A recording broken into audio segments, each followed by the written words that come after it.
Russian President Putin visited Korea after 24 years. In the early hours of June 19th, around 3 a.m. local time, the plane carrying Russian President Vladimir Putin landed at Pyongyang Airport in North Korea. North Korean leader Kim Jong Un personally greeted his Russian counterpart at the airport. The airport lights illuminated the scene, creating a unique backdrop for this significant meeting.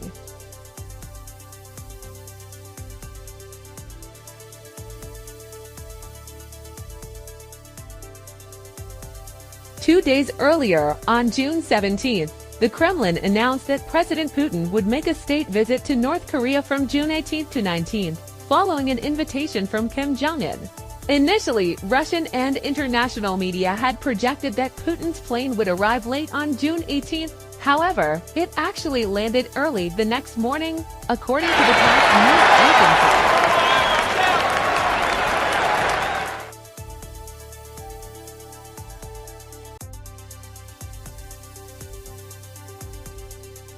Accompanying Putin was a large entourage of Russian ministers and government advisors, including key figures such as newly appointed Russian Defense Minister Andrei Belousov, Foreign Minister Sergei Lavrov, and Deputy Prime Minister for Defense Denis Montero. Putin's trip to North Korea followed a brief visit to the Russian southeastern city of Yakutsk on June 18th.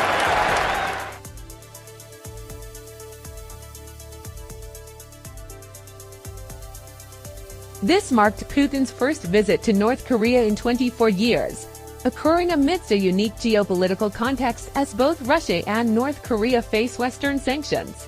The meeting between the Russian and North Korean leaders is seen as an effort to strengthen bilateral relations during these challenging times.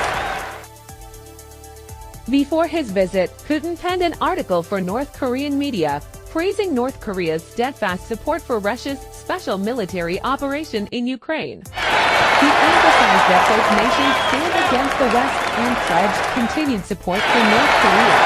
This visit not only serves to reinforce the ties between the two countries, but also demonstrates their solidarity and mutual support in difficult times.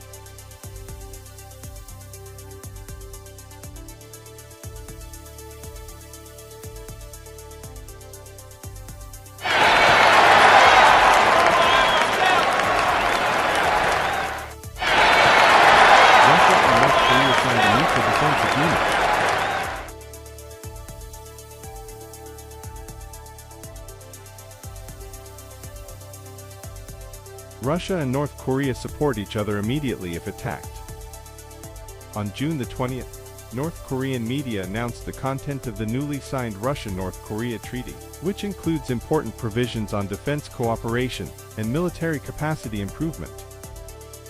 The Korean Central News Agency, KCNA, announced details of the Comprehensive Strategic Partnership Treaty between Russia and North Korea. This treaty was signed by Russian President Vladimir Putin and North Korean leader Kim Jong Un on June the 19th, during Putin's visit to Pyongyang.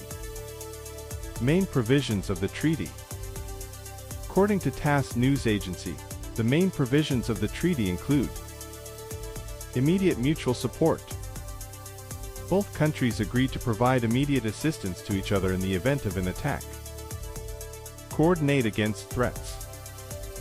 In case of an imminent threat, both countries will coordinate their stance and take joint measures to eliminate the threat. Do not enter into hostile agreements. The two countries commit not to sign any agreements with third parties that could threaten the sovereignty and security of the two countries. Bilateral trade promotion. Efforts will be made to enhance bilateral trade and facilitate economic cooperation. Peaceful technology cooperation. Cooperation in space exploration, nuclear energy, artificial intelligence and information technology for peaceful purposes. Media cooperation. Joint efforts to combat misinformation and provocative information. Enhance defense capacity. Develop measures to strengthen defense capacity to prevent war and ensure peace. Russia-North Korea alliance. The signing of the treaty has raised questions for Western observers, such as whether Russia's nuclear deterrent will extend to North Korea, or whether the two countries will conduct military exercises common or not. On the day the treaty was signed, President Putin described it as a breakthrough document that raised relations between the two countries to a new level. North Korean leader Kim Jong Un called it the strongest treaty ever, suggesting it brings Russia-North Korea relations to the alliance level.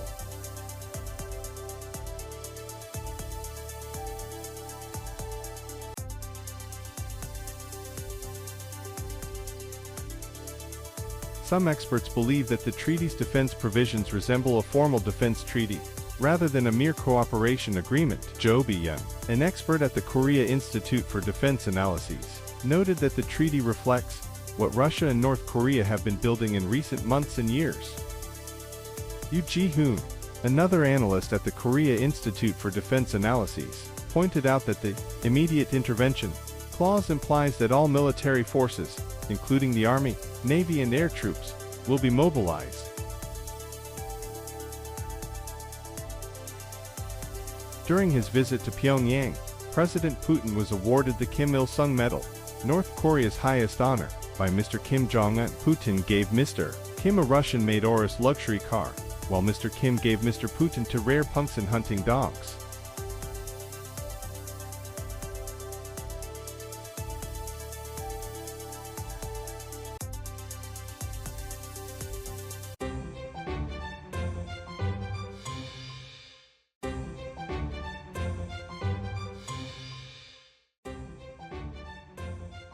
What do you think about this issue?